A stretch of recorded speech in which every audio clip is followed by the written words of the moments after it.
A person's life transforms the moment their mindset changes. This timeless truth has been proven again and again by great thinkers and achievers like Elon Musk, Steve Jobs, and Jeff Bezos. Napoleon Hill once said in his classic book, Think and Grow Rich, "Whatever the mind can conceive and believe, it can achieve." But if that's true, why do so many people still live unfulfilled lives? Do they not dream of success? Or do they simply fail to believe in their own potential? Today's story will reveal the hidden answer to these questions and share a powerful lesson that can reshape your entire life. Along the way, we'll also improve our English skills by learning new and meaningful expressions. So stay with us till the end. I promise this video will be worth your time. Once in a crowded railway station, there lived a beggar who spent his days asking passing travelers for alms. Every morning, he positioned himself near the ticket counter, hoping for coins from strangers rushing to catch their trains. His clothes were worn, his hands rough, and his voice carried both hope and desperation. One afternoon, he noticed a man step onto the platform. Neatly dressed, carrying a leather briefcase, and walking with quiet confidence. The beggar's eyes followed him instantly. This man must be wealthy, he thought. If I ask him, he'll surely give me more than a few coins. Gathering courage, the beggar approached and stretched out his hand. To his surprise, the businessman didn't reach for his wallet. Instead, he looked straight at him and asked, "Do you always just take from others? Have you ever given anything to anyone?" The beggar froze. Never before had anyone asked him such a question. Confused, he stammered, "Sir, I'm just a beggar. I live on what people give. I have nothing to offer in return." The businessman smiled slightly. "If you believe you have nothing to give, then you also have no right to ask. I am a businessman. I believe in exchange. Offer me something, and I'll give you something in return." The businessman boarded his train and left, but his words remained. The beggar stood motionless, replaying the conversation again and again. "If you believe you have nothing to give." The phrase echoed in his mind like a riddle. That night, as he lay on the station floor, his thoughts refused to rest. "What could I possibly give?" he whispered to himself. "I have no money, no skill, nothing."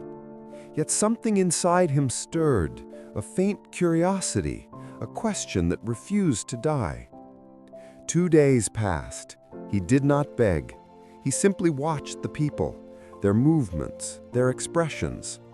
Then, on the 3rd day, he noticed something small but beautiful, a patch of flowers blooming near the tracks.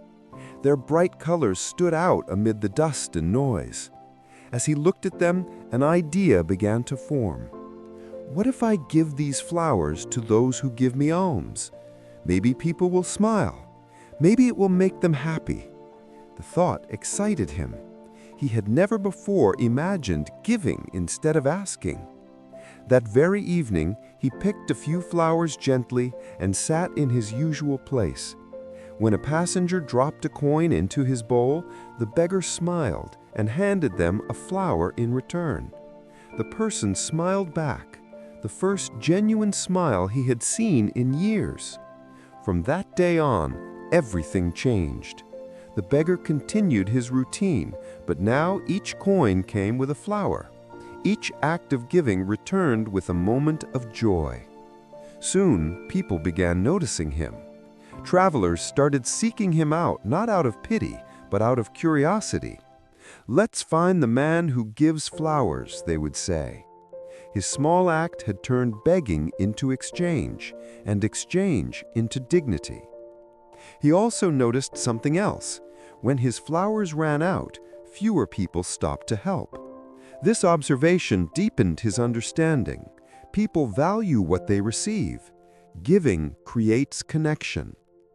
Weeks passed, and the beggar felt something he had never felt before: purpose. Then one morning, as he handed a flower to a young lady, he spotted the same businessman in the train window. Heart racing, he rushed over. "Sir," he called out, "today I have something to offer. You give me money, and I'll give you flowers in return." The businessman looked at him, smiled, and handed over a note. "You have learned the value of exchange. Today you are not a beggar. You are a businessman." The train departed, leaving the beggar staring after it, but now with new eyes. "A businessman," he repeated quietly. "Is that what I am?" The idea grew in him like dawn breaking after a long night. For the first time in his life, he saw himself differently. He was not merely surviving, he was trading. People weren't giving him charity anymore. They were buying his flowers. The thought filled him with pride and courage. That night, he made a bold choice. He would no longer live as a beggar. Using the few coins he had saved, he bought a basket and gathered more flowers. Each day, he sold them near the station, and his smile became his best advertisement. Months later, the same station witnessed a reunion. Two well-dressed men shook hands. One, the successful businessman, the other, the former beggar turned entrepreneur. "Do I know you?" he asked, puzzled. The other man laughed. "Yes, we've met twice before. Once you refused me money. The second time, you bought flowers from me." The businessman's eyes widened. "You were that beggar?" "I was," he replied, smiling, "but now I run a flower business, all because of one lesson you taught me. We receive when we first learn to give." Your life is a reflection of how you think about yourself. If you believe you are powerless, your actions will always follow that belief. But the moment you start seeing yourself as capable and worthy, everything around you begins to transform. Greatness doesn't come from luck or wealth. It comes from mindset. The beggar in our story didn't change his world overnight.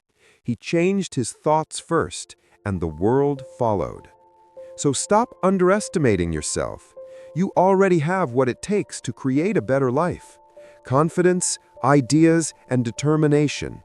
Believe in your own value, and opportunities will start finding you. Remember, your thoughts are the seeds of your destiny. Nurture them with positivity and watch success bloom. If this story inspired you, give it a thumbs up, share it with others, and comment below what you learned today. See you in the next story.